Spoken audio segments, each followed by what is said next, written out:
ole tun chuba kan content chu adang lamina khal elol don ta hle maya video title kan huang hianin content tan po ka du lem lo le ka channel a po voi khat ma kala da lan ngai lem lo vai puja na video hi tumlok reng wang ni ho lawin thlir turin kan chop chuak don ta chu nia kha kan lo huanga kongka atangin kan zoom phaya so tiang sonin solai sonin mi pui an si hut me so namdang lir mai mel kan huanga so tiang sonin vai puja an pathian paitu lomin kan ti dong nge ni an si hut maya police duty te pon oma so tiang sonin motor aron phurin tlabung kho chunga veng lun lai ber mai bazar tung phaya hetiang hianin an ron ritamup mup mai nia ichina ka soita kang khan kumtam tak chung heng video hi siam du ni la chuanin siam na hun aom to thina ni hei he ta ron phar de mai kamis nuaya korpol dalam pangha hi kan hunga hei kan riat viau po karinga he pa wanga he video siam ma buat sai po kanilawa chuti rual chuan he pa lam thu hi chu ka benga aron rina samol mol khop maya chutian chuan whatsapp message te po ka dong nual boka hei vai pu zalom tu ta chu nu ho te po an sing hul maya chung zinga chuan hei ke beramo in tin he tami kan mi khia ta po hi a sungul hol mai ni chutian chuan hatiang hian a khosa do ni ti po ka reveka ka khiat rualin kalom lo viau maya amai ro chu hetiang din huna hian ala dinga entik lai point ani hi lelama orsen lelama ordum kan tiang chi kha ani ni ti hi chiang taka ka hiat wangin tuna hetiang thil lo thlenga aphu sabera atang po hian min bara khaite chiam lem lova chung te wang chuan bbmtp ngor tia du tho takaron ngor thin tu te beng khonjong hianin le an lom zong te an duang fulfill hianin apol hian thil ka ti lo thina san po heng thil lo thleng tur te hi he pa din huna hian chiang taka kala mu tlat wang ania chu wang chuanin mizo long tim hing po kha kan long po khain utani tilai hi kual deuh tak fia sin kan soi lo konge ole tikhanin achung chang kan soi ta eng po ni se ka soi ta kan khan ama awanga he video hi siama chutianga boipui kan ni lo ka ti kha kan soi fi anga hei kan muwa vai pathian hetiang hein alim siamin tabung khopui chunga a bazar lun laya an pai dona an kalkual puya han si hut maya hetiang hianin kumtam tak he tabung khuwa hianin hindu sa khosoi tu tan hun an lo mang to thina chu tabung khuwa cheke ta chon thil mak po ni lowa thil dang lam po ani lem lowa chulaya chuanin keipo in heng thil thlengte le vai ho hianin an som po kani lem lowa chuman chuan ka chanela hetiang video te handalan hi trul le tangkai na emo ma son na emo le mi zo nam tan phe chuan a hlok thak na pakhat ma om lem lo wangin ka da lang ngai lawa ennom satia anga siama chuwa tur point le mi hu ve rim prima tan po e kala da ngai lo ni chula chuanin ti hianin thian thate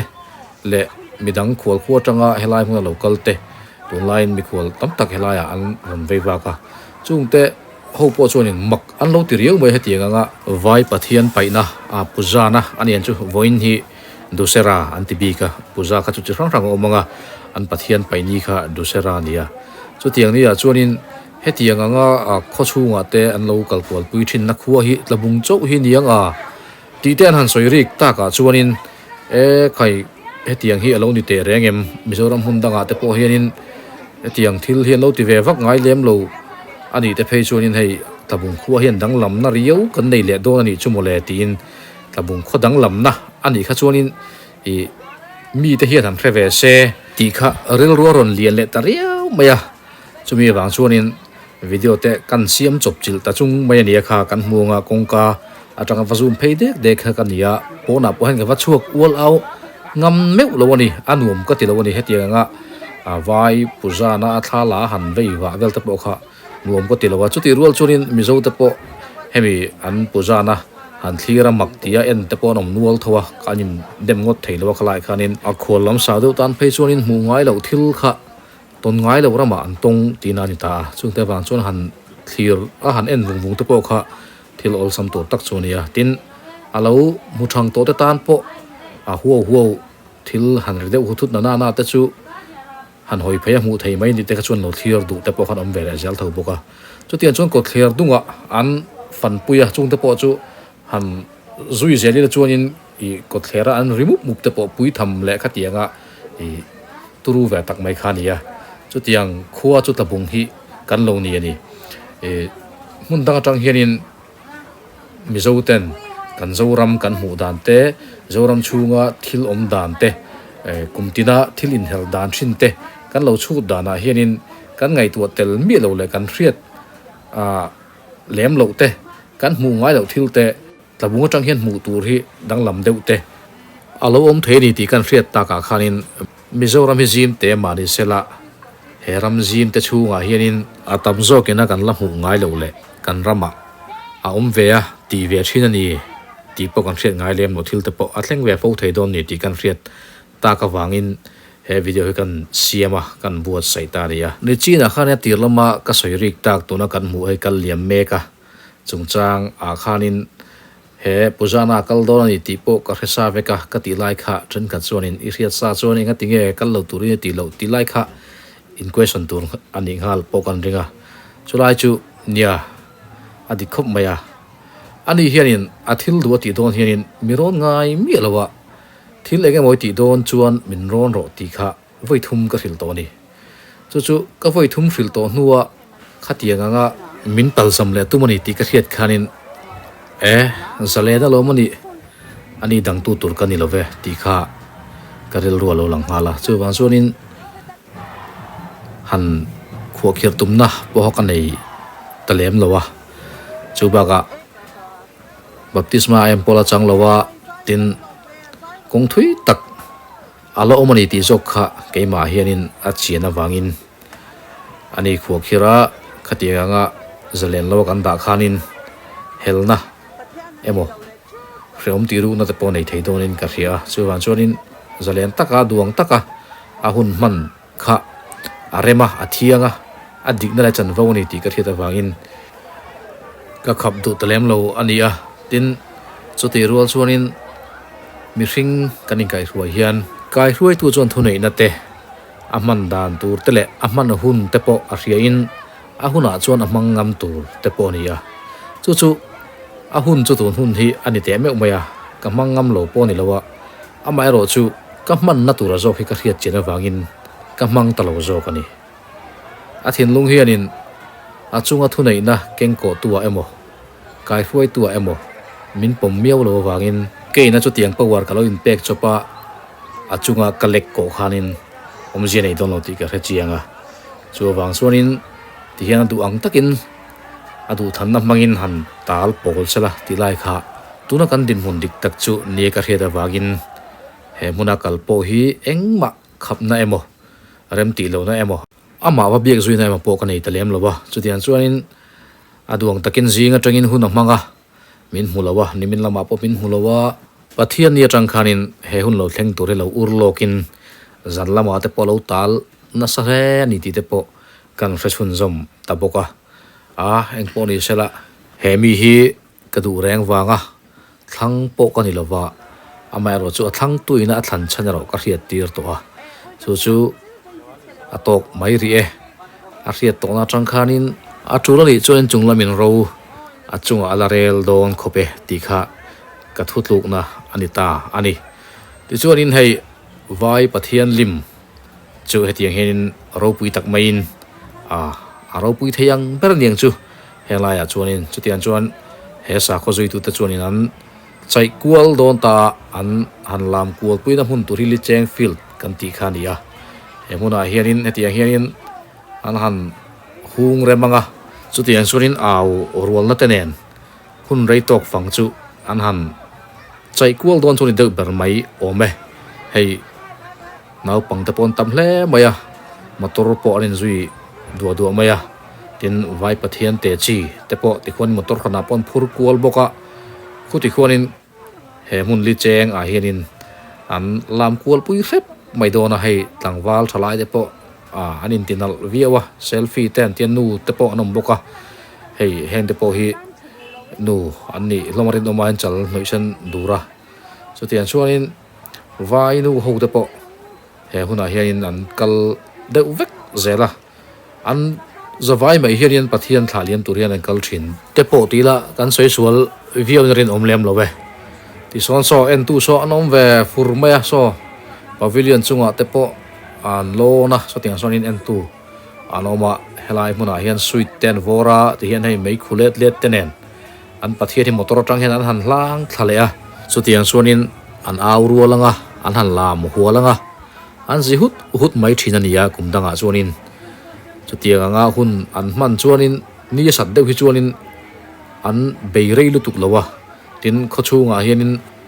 achang chuanin han kalkual thui pui deuh tum te pon nei thina ko thler dunga ten wa kual pui chiam thin boka atlang pui chuan metrazali borvel hi an kaldan tlang pui nia kan chuta hei nu nge nula te po ti han lak kal khom ve zel boka li cheng fil dam khan para an pathian thla tur hianin an kal kim viau thin boka ni a in chei te pon in chei moi ve viau thin boka ti hian nal tak tak te pon an kala a then te chu khual khua a ten sin chuak ve boka khual khua han ti sangotila a vai ra ba ten in chu sil cha ra mang tu ra ho thla te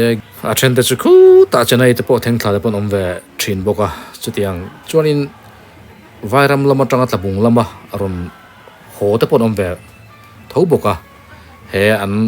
dusera hi an mang ropuyan ursun an ngai puimo le mai ni atir lama khanin video hi siam tum renga ruam manna nei kani lo thu te poka ka soita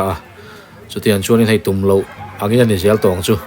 duaya in chai rei ta sia kumdanga chuan hetianga nga rei hi helai huna hen an chai vak po ka helawa hei police ho te po an la duty thap maya in ti buai te po hin om venual thina zanlama te po hianin han khom deuh nak nak ngai hi an tama tin zu hi azalena sakwa chuanin azalen kan ti mai don nge ni an poisa lutuk lem lawa chung te po chu an nia then khat te chu he fingvel tak tak te pon oma khalaya khachuanin zu in chungchang te le then khat in vong thei kan han tiang chi te khachu mi zo tang tho po an ni ve thawanga mi hring hrim kan in ang lawa then khat chu rui thei thil du mi te then khat chu filim zu le mom po ti lo te khatiang te vek khan pathian hi kan be ho vek Christian apo kan ni thawa vaya te po namdanga te po chakma te po ni thawanga chutian chuan mani sa khu thewa ai mi te in mi te in lo mi te ai lo mi te kan om vek mai chu ani chulaya chuan Christian ai ro chuan hetianga nga kan hun pui kan man na le kan pathian kan choi moina angjia chuanin arui lo lampang ti chung kha chuanin kan phusat te chiam lem lo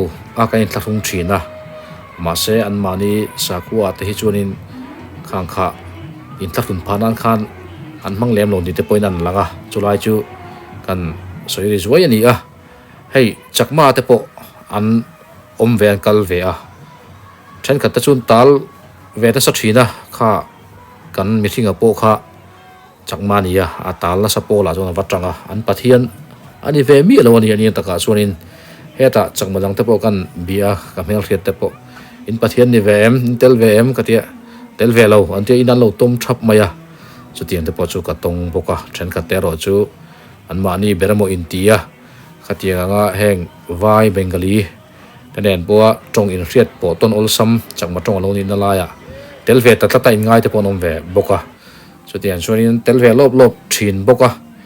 tin tel ve lu lem lo te po anom thu te po kha kan soiria aton te po ka tong boka ni helaya lo lang zuai pa kha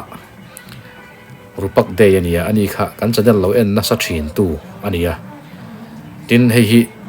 mizo ang chia maya kan mizo nun phungte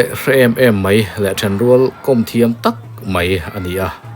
nau pan lai tanga in thenum mai kan nia an ni tenen po khanin kanin re thavio mai boka heng tuna kal liam ta te kha chukan ka khelem lawa nau pangte ni ka ringa kan fa ta rol hi an yang khatiang kha ron kal ta te boka model rio mai ni kha ti chuan hei an chai rei ta hle mai sia han ho mai ka duwa amaro chu video han siam tak sia chuanin an pai lai thenga han da lan tak lo kha kim lo don riang ka rebok sia an dat phú rằng rèn bốc xí nè khua là chú ăn nuông lột từ đâu cúi rèn mày bốc xí á cái tụ ai đây chú hay lai hôn à anh có sắc na hôn à hiện cái tal ta po cái tia mà xem nó chạy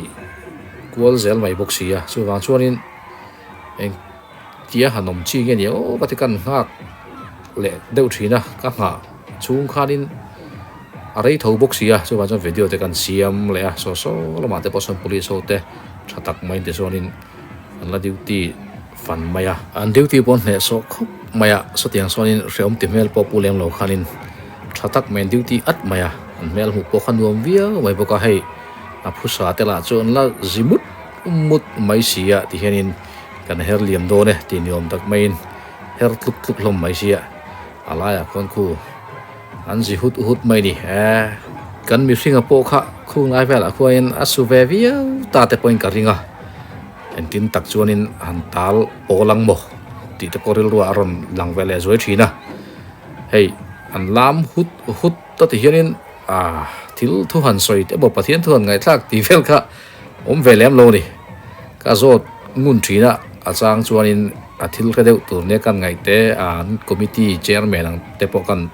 gồm cua là anh phát hiện ông gì thì bây giờ rót cua là anh chị hi nghe phía ta hết tiếng anh phải đón hiện anh nghe thà đâu làm mal số một tê in đona tí tê em mà anh phát hiện trung trang tí về tê rót cua là sát chín có mà sẽ cái lầu hi anh tắm rót rẽ về thì cái măng lầu hi anh ông mà thì hiện cua hiện vô vắc anh dai ria anh làm à chú anh nhận được đúng không mà agar bati an chia an vakun ngồi à cho tiền cho nên đâu tóc mà thiếu đắng vắc hàn thao lắm hàn đồn đến một khan này làm lâu nên là hay rồi hay cho nên đông đâu tập này mấy thế hay mình hồ thì mấy thầy thì khan nên rồi signal giúp mấy khu lại khu nên khu role bùi tên khu video anh xem sao cái hay có đang hay nó phơi phur thiêm khóc mày làm tiêu to mày hay alam na sale mai ni kami sport kha ku ipte khona akka hey be na sale le maya style po langai hey lam hi nuam hi lo ti le maya ni kulai mi kil triai tu te khuanin an fui phur thiam na samai sia akor nung te bo khu adum bal de unun maya ain bin na sai antia khu kan hu thayanga kha bal de thuk mai kon hung ta po khu tiang kon mi chu ron ngai chang de em o ti tur chuan aron hoi le de zuk thina min hu chiam ka helawa khu in la selep me mai de kon in virus zoi me heng zong selep ni ain ria da chan tele selep chikhat ani an chu selep kil khor ta pon yan chu hetiang din ma lo din na chan po hi mizo te wang vek ani ti hi voi tam ka ril to thina ma se ti khanin BBMTP ngor ti tu te ang deuh khalin ama kha ngor tak mai ni chu alo ngor ani hi ti lai kha ka comment thei chin chu ni maya so lai koreng ha so kan muanga so chakma thaw ni ya so asoi ve zeu thin khania asoi ve zeu thin kan ti khajuanin kan thiam mai tura ngai la thian nu ani chu tian chu nia hei heta hianin mail fel fai deuh pani ti hianin kan mua ani hi kha jok pe hi chu lang ngun deuh tain kan ria heti han rong te hi anin hoi rong khel ni lo po hen loi hoi thin te poni te che kang chu ka zu kha thui lem lawa an sa khuwa kalmang le ti dan hi lo hu fok to thin mai la tiang anga chiang han en te thla han lak sang ngun te hi kan ei ngai lo ni thil pakhat poi mo deuh mai hei ta hianin bol lo kan hunga kha tiang khan he lai mi hi a thatlat maya he hianin he tiang ang chi polythene ang te thil ei nok na te lo char khom tat mai ni hei hian hei ti hianin char khoma he tan da zela ei an ni pani hi kha ta pakhat ko thila po khani thawa son polythene so char ngau maya so sanitation lama hi meten contribution thariau maya so an fak rupiana midang te kon zirtir te po kon ringa he ta ron keng wa hei ti hianin hei he la da khom na ron da le ni hei hi in tin ngen ti don ka khet chia lawa han pai fai vek tura ta bukan nga ya hei an suna sa le mai ni helai hianin nu ho rwal an nirin oma hei sundurain noi tat maya an lu asen hi alaya hian heng ho hi nu walai te pon lian chu han su le maya te chuanin apia te wa khonin chal sen lo ho anom ve boka khu kan munga nula tleirol te pon nianga han su or mai de khonin nui bok boka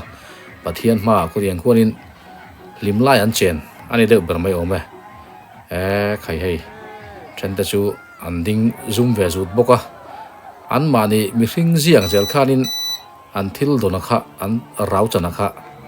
aron thok ve ni tur ani ma se tong hriat lo te mo khatiang han dong kha chu anom ngai lawani mela hei tong hian ria an ha fingkur maya han chu le mo khatiang nga han bek ta chiam te i han varno wak te kha chu anom ve lem lo ni ti chon he lampang tlang sang lama hian hei chum jing ruai mai kara te hian in biak in ding lu maya tlang lama ta khian kamit kalian chawanga khoilama mi nge mi tran puya tur lo thengang ti te pokharil ruwa ron lang de bori ti chuanin helai phai rum lai a chuanin hei sunghong hong maya khu kan rianga khulai supa po khu khunung jang bal vek khopin alo su ania kalai biakin te han muwa athlang loka hetianga nung pothura an sule ta dur mai te khanin a ngai tu chu ti thui ve hle maya hei zik murmurna muna hianin azik nuam ti chi lo ni bok nen phok lek em mai hetiang hian zirei to helai huna hianin hei darkar ni don zat mai chu lomin ka ria review maya kalo ria sol de poni mai thaya an chu tian chuanin darkar ni tin lo pa tling trepang khatiang khan pai lok thei lo kum danga chuan an rei ta view maya ka ning man viau to amai ro chu soita kang khanin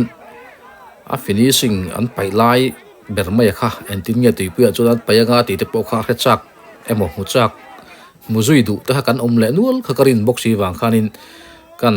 ngak le ren ron thina kan nga chung khanin thlala lawa han om reng regot po kha ani nom riau thomaya chu wang chuanin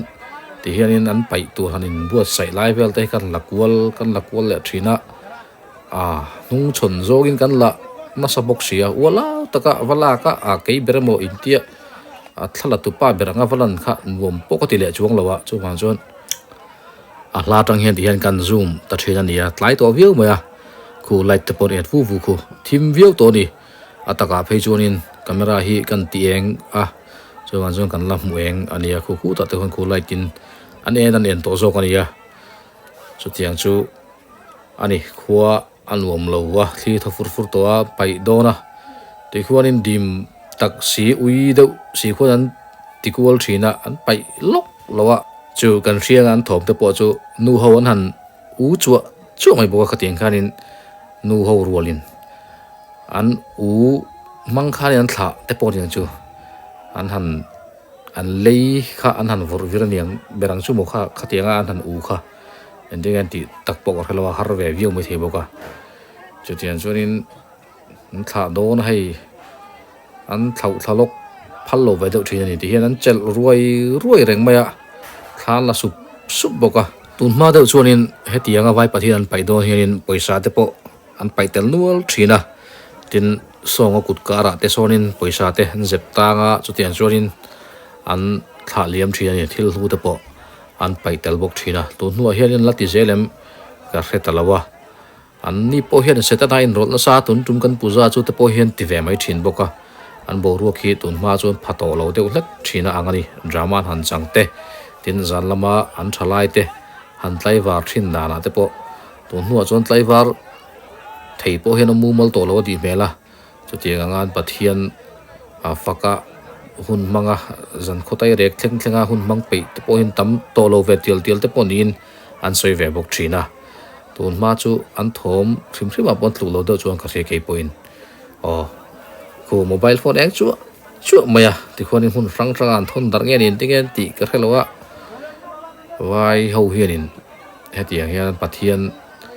kal liam mai tur hi an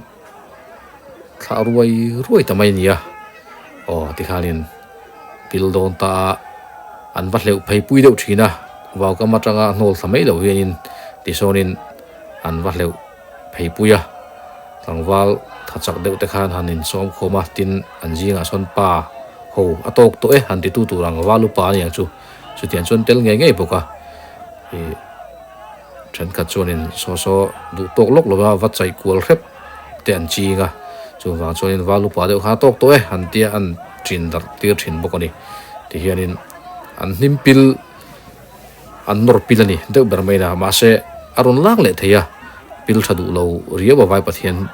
lim hetiang an siami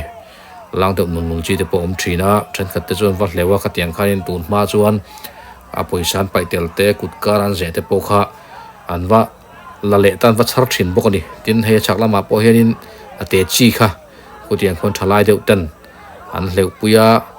ti khonin an bor lai laya an va pai vele boka hetiang hian khun an mangan man zo hi chuan zan lama hianin an mandir lama hianin an vakal vele a ti chuan a bak chu an thunzom to lem lo ni in kan ria a klai kha chu soi thui tur ka hre lem vak lo ni ole khang kha vai pathian pai dan chu ani